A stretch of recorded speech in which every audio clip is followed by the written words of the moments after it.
단 한 사람의 예외가 있었는데 그것이 요나였습니다. 그런데 그랬던 요나가 2장에 들어서자 하나님을 찾는 겁니다. 그가 왜 이렇게 갑자기 달라진 것일까요? 이에 대해서 본문은 직접적으로 말하지 않습니다. 그러나 우리는 그의 하나님 여호와께 기도했다라는 문구를 통해 이 질문에 대한 대답에 접근할 수 있습니다.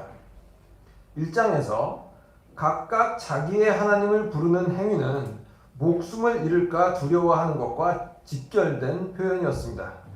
1장 5절을 보면 배가 깨질 위기에 직면한 사공들이 각각 자기의 신을 불렀다고 되어 있고 1장 6절을 보면 선장이 요나에게 일어나서 내 하나님께 구하라 라고 말했었습니다. 선장이 그렇게 말했던 이유는 죽지 않고 목숨을 보존하기 위함이었습니다. 본문 1절에 나오는 요나가 그의 하나님께 기도했다라는 표현은 이러한 맥락에서 이해해야 합니다. 요나는 배 위에 있는 동안 공포에 떠는 모습을 전혀 보이지 않았습니다. 바다에 폭풍이 일어났을 때 요나는 배에 동승했던 사람들에게 자기가 여호와의 얼굴을 피하여 도망하는 중임을 말함으로써 사람들을 큰 두려움에 빠뜨렸습니다. 그러나 이 대목에서 요나가 두려워했다는 말은 나오지 않습니다. 우리가 어떻게 하면 바다가 잔잔해지겠느냐고 물을 때에도 나를 들어 바다에 던지라고 마치 낱말하듯이 그렇게 대답했었습니다. 그러면서 그는 자기의 행위와 바다의 폭풍이 어떤 인과관계에 있는지 건조한 어조로 설명했을 뿐입니다. 물론 요나의 이 모습은 죽음을 두려워하지 않는 그러한 영웅적 대담함을 나타내는 것이 아니었습니다. 이건 일종의 무관심이었습니다. 내가 여호와의 얼굴을 피하여 도망을 했는데 하나님이 아시고 쫓아오셨네? 어쩔 수 없지 뭐. 하나님은 그런 능력의 하나님이니까. 뭐 이런 식의 태도를 보인 것이었습니다. 그러나 그가 언제까지나 그렇게 무덤덤할 수는 없었습니다. 그는 바다에 던져진 후 자기 자신에게 들이닥친 죽음에 직면하면서 공포를 느끼기 시작했습니다. 모든 사람은 죽는다 라고 하는 평범한 명제를 들으면서 공포에 떠는 사람은 없습니다. 그러나 자기 자신이 죽음의 문턱 앞에 와 있을 때는 그때는 얘기가 다릅니다. 요나가 자기의 죽음과 맞닥뜨릴 겨를도 없이 그냥 목숨을 잃었더라면 공포를 느끼는 것이 잠깐 동안의 일일 수 있었겠지만 물고기 뱃속에서 목숨이 목숨이 보존된 그 상태에서는 자기의 죽음을 마주대야 할 시간이 주어졌습니다. 죽음이 목전에 다가오자 그는 배 위의 이방인들처럼 그의 하나님께 기도했던 것입니다. 묘하죠? 이제까지 하나님의 얼굴을 피해서 도망하던 사람이 하나님으로부터 가장 먼 지점에 이르니까, 즉 죽음 앞에 이르니까 다시 하나님을 찾는 겁니다. 그의 기도는 탄원의 분위기로 시작했다가 점점 감사의 기도로 바뀌어 갑니다. 그래서 그의 기도는 큰 흐름상 자기의 생명을 보존하신 하나님, 그리고 자기를 다시 살게 하실 하나님께 드리는 감사의 기도입니다. 요나의 기도를 간단하게 조망하자면 그것은 다음과 같이 구성되어 있습니다. 우선 요나의 기도가 2절에 요약적으로 표현되어 있습니다. 2절에 요약적으로.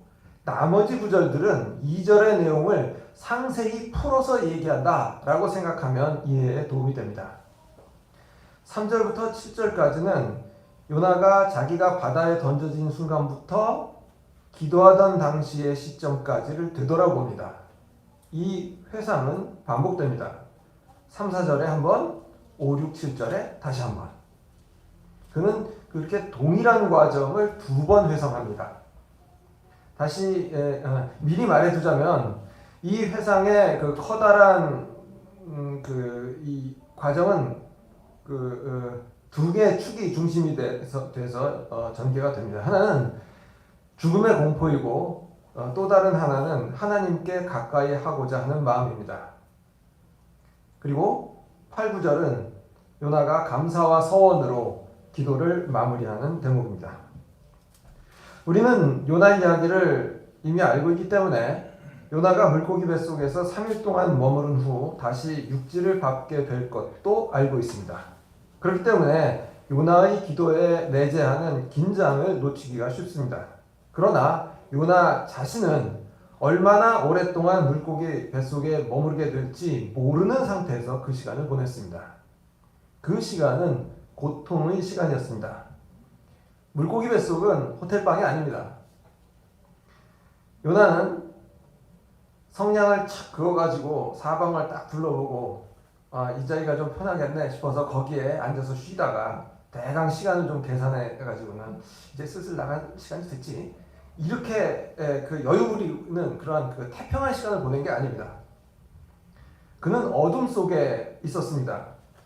그는 물고기 내장의 어느 부분인가 불편한 자세로 붙어 있으면서 물고기가 불규칙하게 움직일 때마다 동서남북 위아래가 마구 박혔을 것이고 그는 배멀미가 아니라 물고기 멀미를 수도 없이 했을 겁니다. 그는 바로 이 상태에서 하나님께 기도하였습니다. 이제 요나의 기도를 요약적으로 제시하는 2절을 살펴봅니다. 내가 받는 고난으로 말미암아 여호와께 불러 아뢰었더니 주께서 내게 응답하셨고 내가 스올의 뱃속에서 부르짖었더니 주께서 내 음성을 들으셨나이다. 이 구절은 같은 내용을 두 번 말합니다. 내가 받는 고난으로 말미암아 여호와께 불러 아뢰었더니 주께서 내게 대답하셨고 라는 앞부분과 내가 스올의 뱃속에서 부르짖었더니 주께서 내 음성을 들으셨나이다 라는 뒷부분이 말하는 내용은 사실상 동일합니다. 요나는 심한 고통을 당하고 있었습니다. 내가 받는 고난이라는 표현과 스올의 뱃속이라는 표현이 그 고통을 가리킵니다. 여기서 고난이라는 말은 일단 고통으로 생각하면 좋겠습니다. 이거에 대해서는 나중에 다시 이야기하겠습니다.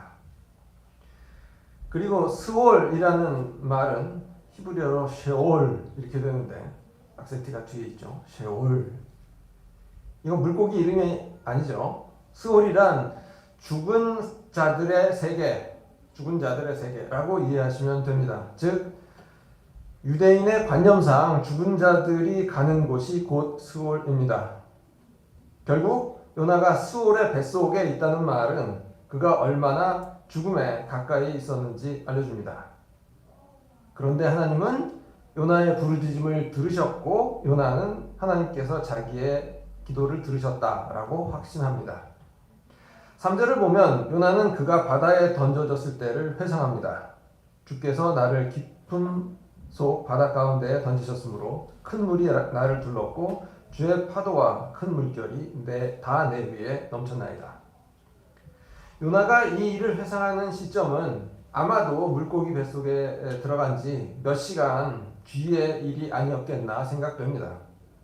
그는 이제 몇 시간 전에 자기가 바다에 던져지고 바다 밑을 향해서 가라앉던 과정을 되뇌입니다.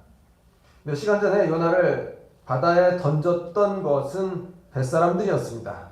그러나 요나는 자기를 던진 것이 그 사람들이 아니라 하나님이라고 생각합니다. 요나는 자기가 하나님의 명령을 준행하지 않으려고 하나님의 얼굴을 피하여 도망했었고 그 때문에 하나님께서 자기를 바다에 던지셨다고 이해합니다. 그것은 올바른 이해였습니다. 자기가 바닷물 속에 들어가서 해류에 쓸려갔던 것도 주의 파도와 큰 물결이 그렇게 만들었다고 말합니다. 즉, 그 해류에 쓸려갔던 과정도 하나님께서 자기에게 내린 형벌로 생각합니다. 그런데 이 대목은 동시에 하나님의 보호하심을 나타내기도 합니다. 하나님께서 바다의 파도와 물결을 주관하지 않는다면 요나는 바다에서 죽을 수밖에 없었습니다. 따라서 주의 파도와 큰 물결이 요나를 쓸어간 것은 형벌이면서 동시에 하나님의 보호하심이었습니다. 형벌과 보호가 동시에 일어나는 일은 얼마든지 가능합니다. 소림사 얘기를 좀 하자면, 예를 들자면 그렇다는 얘기죠. 스승의 말을 듣지 않고 맨날 사고를 치는 제자에게 팔굽혀펴기 500개를 하도록 벌을 내었다라고 한번 생각을 해보십시다. 그 벌은 한편으로는 고통스럽지만 다른 한편으로 공짜로 피트니스를 하는 효과가 있습니다. 하나님께서 저와 여러분을 그렇게 대하실 때도 많습니다. 요나는 자기가 하나님으로부터 멀어져 있는 상태에 있음을 알았습니다. 4절입니다. 내가 말하기를 내가 주의 목전에서 쫓겨났을지라도 다시 주의 성전을 바라보겠다 하였나이다. 그는 자기가 하나님의 목전에서 쫓겨나 있음을 생각하고 하나님과 가까워지기를 희망합니다. 성전은 하나님께서 그의 백성과 함께 계시려고 임재하신 곳으로서의 의미가 있습니다. 따라서 주의 성전을 바라본다 하는 말은 하나님을 가까이에서 모시고 싶은 요나의 마음을 표현합니다. 지금 이야기한 3절과 4절의 내용은 5, 6, 7절에서 반복됩니다. 그러니까 죽음의 공포가 다시 한번 더 다루어지고 하나님께 이게 가까이 하고자 하는 마음, 이게 다시 한번 다시금 표현되는 것이죠. 5절, 6절을 읽어보겠습니다. 물이 나를 영혼까지 둘러싸우며 기품이 나를 에워싸고 바다 풀이 내 머리를 감쌌나이다. 내가 산의 뿌리까지 내려가 싸우며 땅이 그 빗장으로 나를 오랫도록 막아싸우나 나의 하나님 여호와여 주께서 내 생명을 구덩이에서 건지셨나이다. 바다 밑으로 빠져들어가던 요나가 느꼈던 것은 죽음의 공포였습니다. 5절과 6절에는 요나가 깊은 바다 밑으로 내려갔다는 것을 표현하는 말들이 등장하고 그가 죽음을 눈앞에 두었었음을 가리키는 말들이 이어집니다. 그리고 죽음을 직면한 요나가 느꼈던 것은 오로지 절망이었습니다. 5절부터 6절 앞부분까지는 요나가 얼마나 바다 깊이 내려갔었는지 그리고 그것이 자기에게 어떤 위협이 되었는지 표현합니다. 그는 바다 풀이 내 머리를 감쌌나이다. 내가 산의 뿌리까지 내려갔사오며 라고 말할 만큼 깊이 내려갔었습니다. 물론 이거는 그가 내려갔던 실제 깊이를 서술하는 말이 아니라 그가 죽음에 근접했었음을 표현합니다. 그때 그는 물이 그의 영혼까지 둘러쌌다고 느낄 만큼 두려워하였습니다.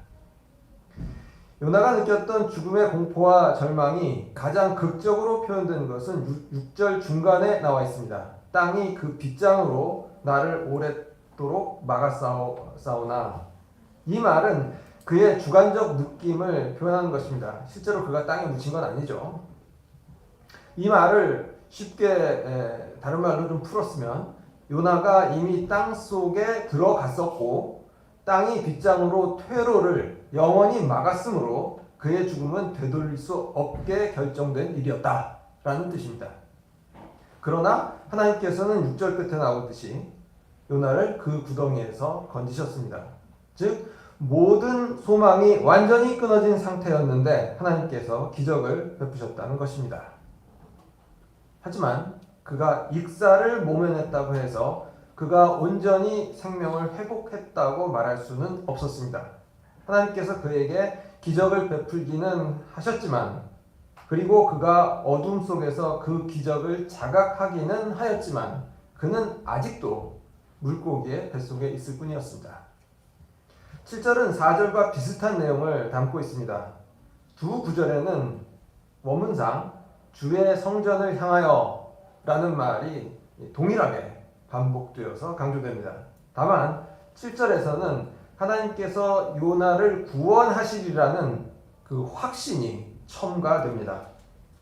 그 내용은 요나가 고통 속에서 하나님께 구조를 요청하였고 성전에 계신 하나님께서 그 기도를 들으셨다는 것입니다. 요나는 자기 기도가 하나님께 상달되었다라는 확신을 갖게 되었습니다. 이에 요나는 자기가 물고기 배에서 나가면 감사의 목소리로 하나님께 제사를 드리겠노라고 의지를 표현하는 한편 자기가 말한 바 서원을 갚겠노라고 말합니다. 이것이 이제 8절 이하에 나오는 내용인데 이게 요나 기도의 마지막 부분입니다. 그가 무슨 서원을 말했는지 본문에는 나와 있지 않습니다. 하여간 그는 내가 물고기 배에서 나가서 다시 본래 모습대로 생활을 하게 된다면 이렇게 하겠습니다 하는 약속을 하나님께 했는데 바로 이 약속을 이행하겠다라고 그렇게 말을 하는 것입니다.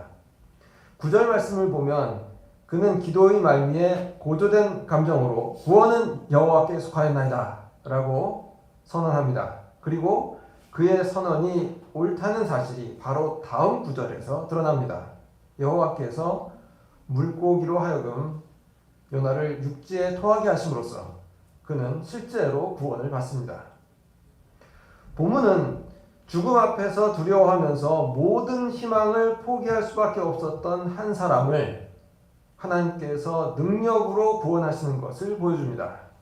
하나님은 어느 누구도 상상할 수 없는 방법을 동원하여 요나를 구원하시고 요나는 하나님께서 자기에게 베푸실 구원을 확신하며 감사의 기도를 드립니다. 이것이 본문의 내용입니다. 그런데 이건 유감스럽게도 표면적인 줄거리입니다. 요나의 기도문 중에는 그냥 넘어갈 수 없는 문제점이 많이 노출됩니다. 오늘의 본문을 자세히 읽은 분들, 특히 오전에 우리가 함께 읽었던 1장의 내용을 잘 기억하는 분들은 제가 지금 말하려고 하는 요나의 문제점을 더 쉽게 이해할 수 있을 겁니다. 저는 그 문제를 요나의 자기중심성이라고 부르고 싶습니다. 요나의 문제점을 지적해 보겠습니다. 가장 먼저 눈에 띄는 것은 요나가 기도하는 동기입니다. 요나는 1절에 나오듯 그의 하나님 여호와께 기도하는데 표면적으로 보았을 때 요나가 그의 하나님이신 여호와께 기도하는 것은 당연한 일입니다. 그러나 그의 하나님께 기도했다는 이 표현이 전달하는 것이 단순히 그 액면만은 아니라는 것이 문제입니다. 앞서 언급했지만 각각 자기의 신에게 기도했다는 말은 1장에서 목숨이 위태로울 때 이방인들이 했던 기도의 모습을 가리키는 표현이었습니다. 더욱이 여기서 주목해야 할 것은 선장이 1장 6절에서 요나에게 한 말입니다.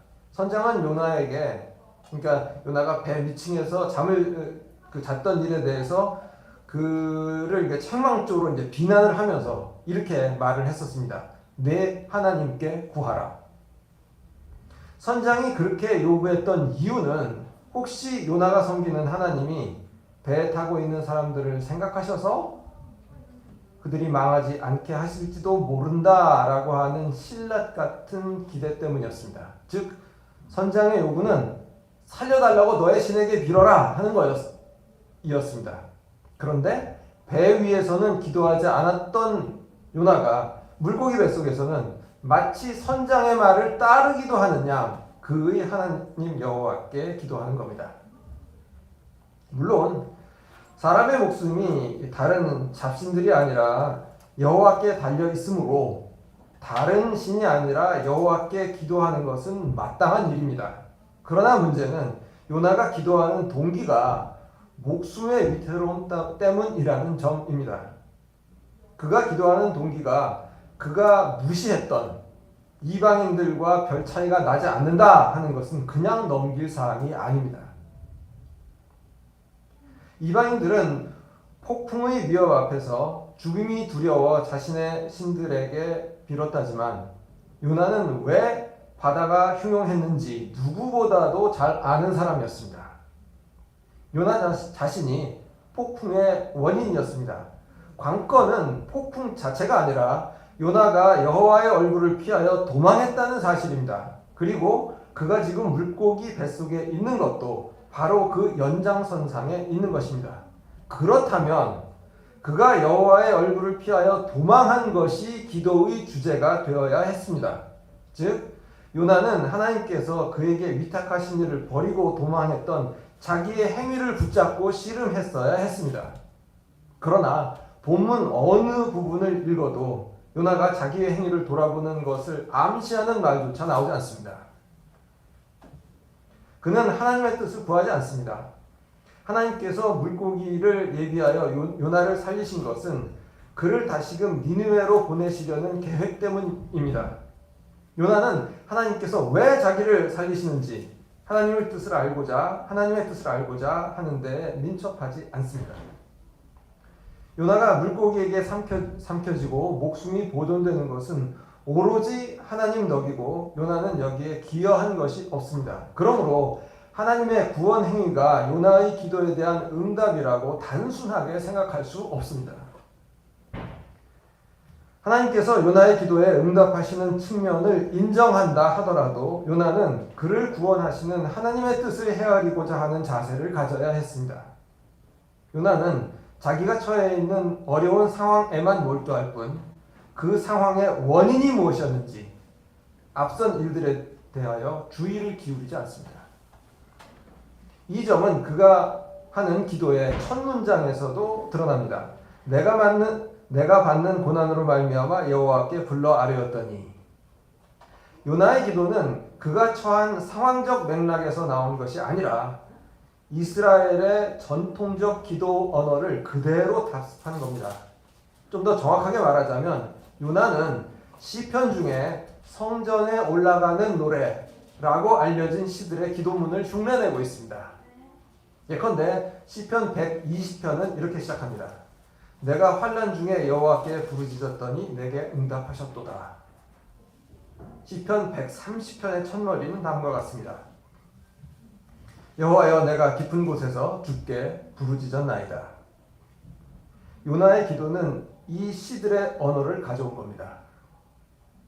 그런데 이 시들을 지은 그 시인들은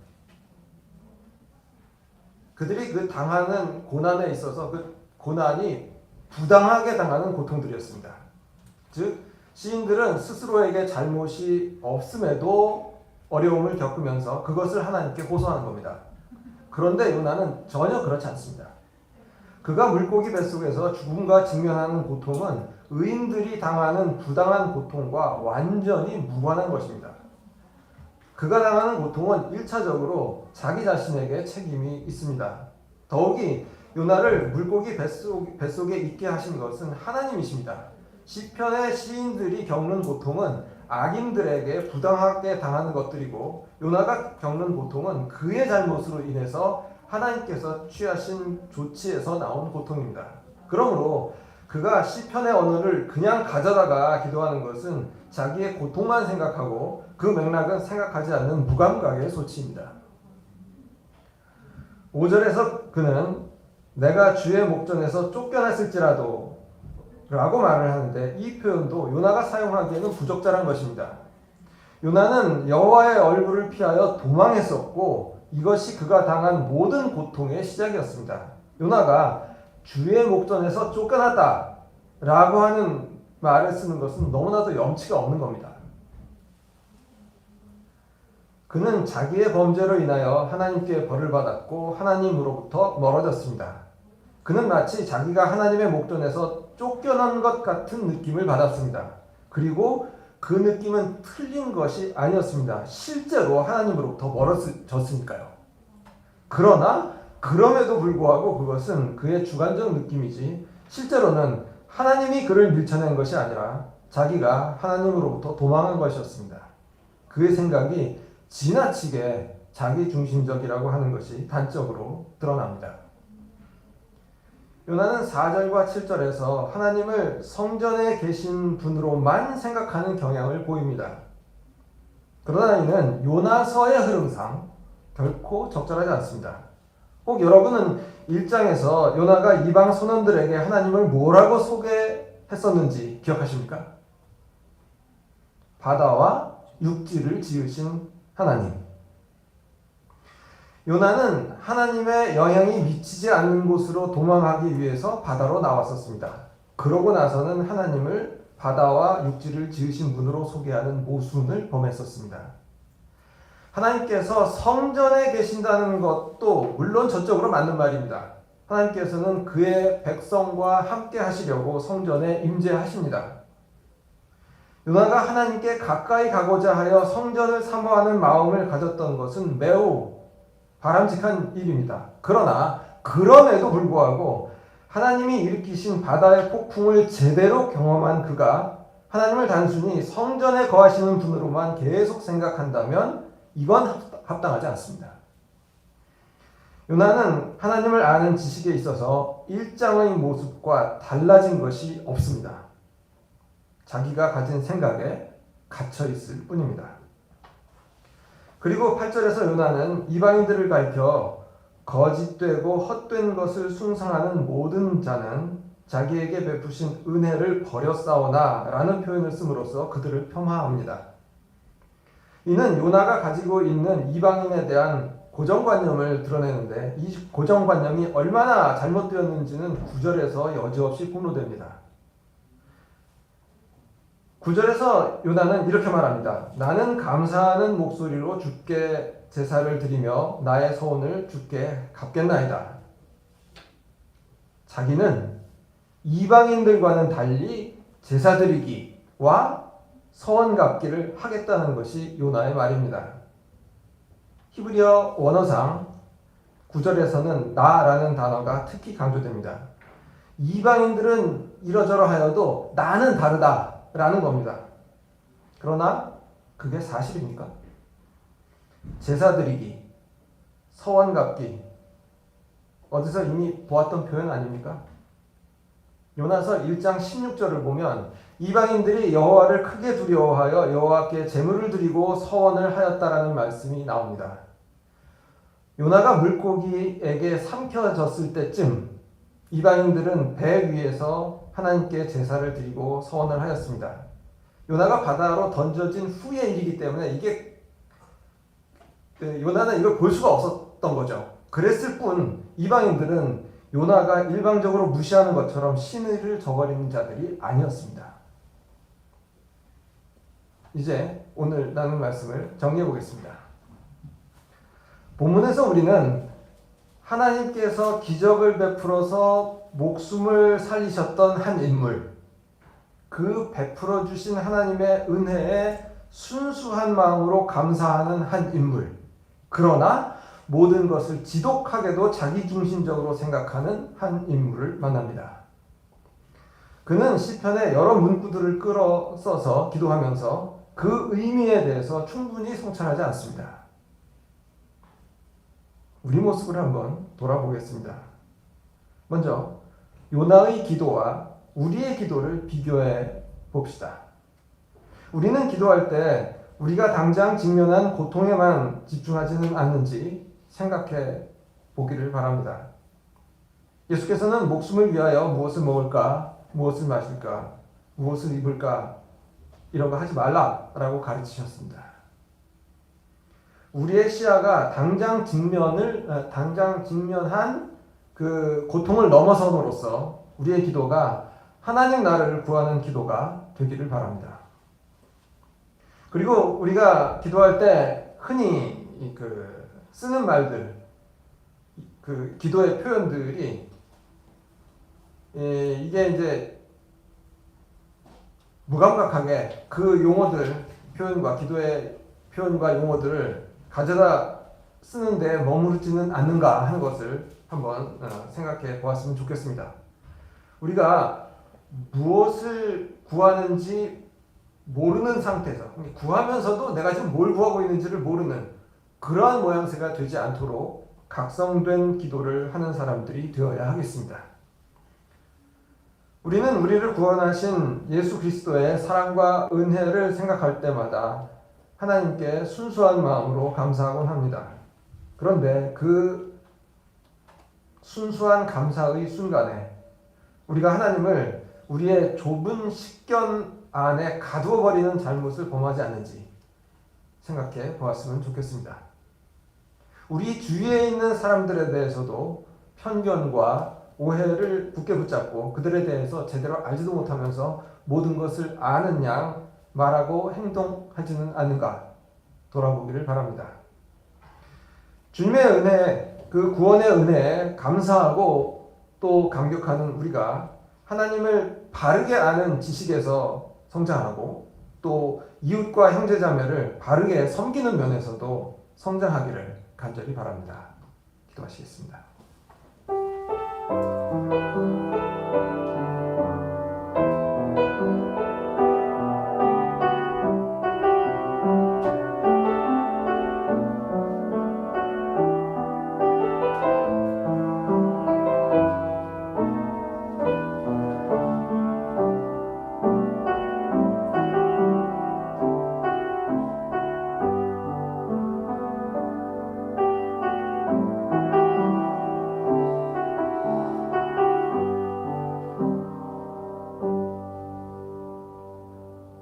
사랑과 은혜의 아버지 하나님 감사합니다.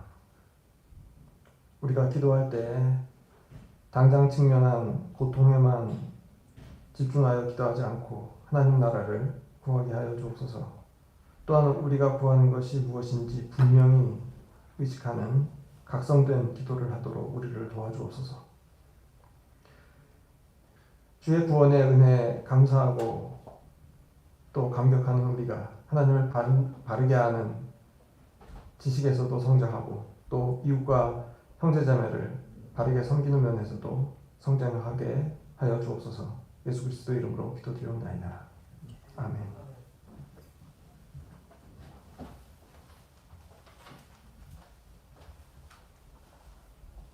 찬송가